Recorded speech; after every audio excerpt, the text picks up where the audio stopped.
Supreme কোর্টের একজন senior আইনজীবী ফজলুর রহমান তিনি কিছু কমেন্ট করেছিলেন একটা টেলিভিশন টক শোতে মুক্তবাদ নামক অনুষ্ঠানে, যেটার ব্যাপারে তিনি আদালত নিয়ে অনেকগুলো মন্তব্য করেছিলেন যেগুলোকে কন্টেম্পশাস মনে হয়েছিল, যে কারণে প্রসিকিউশনের পক্ষ থেকে একটা আদালত অবমাননার পিটিশন করা হয়েছিল, যার একটা আদালত ওনাকে এই আদালতে হাজির হওয়ার জন্য নির্দেশ দেওয়া হয়েছিল এবং তিনি যেসব বক্তব্য রেখেছেন সেই ব্যাপারে ব্যাখ্যা তলব করা হয়েছিল।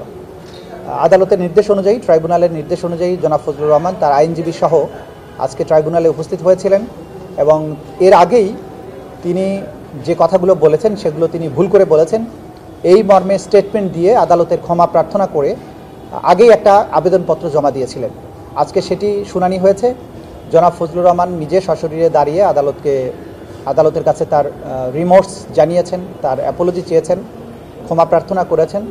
আদালত শুধু মন্তব্য করেছেন যে এই আদালত যেহেতু আইনের দ্বারা পরিচালিত, একজন আইনজীবী হিসাবে, মুক্তিযোদ্ধা হিসাবে, সিনিয়র পলিটিশিয়ান হিসাবে আদালতের ব্যাপারে মন্তব্য করার ব্যাপারে অধিক সতর্ক হওয়া প্রয়োজন এবং পলিটিশিয়ানরা যদি সতর্কভাবে কথা না বলেন তাহলে এই রাষ্ট্র কোনোভাবে ফাংশন করতে পারে না। এই ধরনের কমেন্ট উনি করেছেন।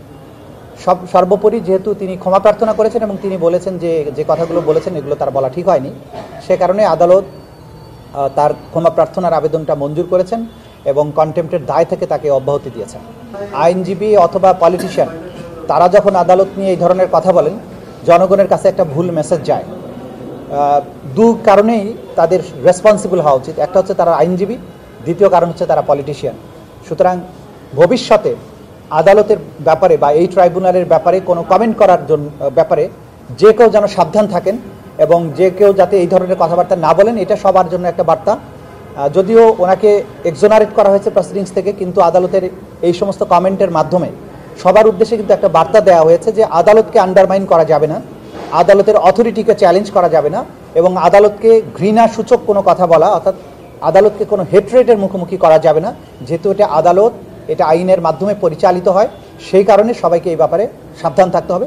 এই মেসেজটা আদালত দিয়েছেন। আজকে ওবায়দুল কাদের সহ বাকি যে আসামিদের মামলাটা ছিল, এখানের থেকে 4 জন আসামির বিরুদ্ধে ইতিমধ্যে ফর্মাল চার্জ দাখিল হয়েছে। জনাব হাসানুল হক ইনু, জনাব সালমান এফ রহমান, জনাব আনিসুল হক এবং জোনায়েদ আহমেদ পলক, তাদের বিরুদ্ধে যেহেতু আনুষ্ঠানিক অভিযোগ দাখিল হয়েছে এবং বিচার শুরু হয়েছে, সেই কারণে এই মিসেলেনিয়াস কেস, এইটার দায় থেকে তাদেরকে অব্যাহতি দেওয়ার জন্য আমরা আবেদন করেছি। আদালত বলেছেন লিখিতভাবে বলার জন্য, তাহলে এই মিসেলেনিয়াস কেস থেকে তাদেরকে মুক্ত করা হবে, কিন্তু তাদের বিরুদ্ধে যে ট্রায়ালটা চলমান আছে সেখানে তারা বিচারের মুখোমুখি হবে। আর বাকি যে কয়েকজন বাকি থাকলেন এখানে, তাদের ব্যাপারে তদন্ত চলমান আছে।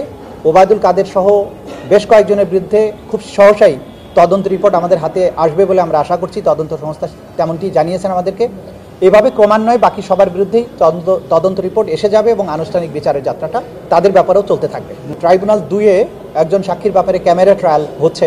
কারণ হচ্ছে এই সাক্ষীকে নানানভাবে ভয়ভীতি দেখানো হয়েছে এবং সে কারণে তার নিরাপত্তার দিকটা বিবেচনা করে আমাদের আইনে যেহেতু বিধান আছে, সেই বিধান অনুসারে ক্যামেরা ট্রায়াল, অর্থাৎ এক্সক্লুসিভলি শুধুমাত্র আইনজীবী, আসামি এবং সাক্ষী ছাড়া অন্য কেউ এখানে থাকবেন না, সেভাবে এই সাক্ষ্য গ্রহণ চলছে। এটা হচ্ছে সাক্ষীদের প্রতি আইনের যে নিশ্চয়তা, যে যারা এই ট্রাইব্যুনালের সাক্ষী হবেন তাদের নিশ্চয়তা বিধান করার দায়িত্ব রাষ্ট্রের এবং আদালতের। সেই আঙ্গিকে কোনো সাক্ষীকে ভয়ভীতি যাতে না দেখানো যায়, তার পরিস্থিতি, আইডেন্টিটি যাতে সমাজের সবার সাথে উন্মুক্ত না হয়, ভবিষ্যতে অন্য কোনো সাক্ষীরা সাক্ষ্য দিতে যাতে কোনো থ্রেট ফিল না করেন, সেই ব্যবস্থার জন্যই উইটনেস প্রোটেকশনের আন্ডারে এই ধরনের প্রসিডিংসটা আজকে চলছে।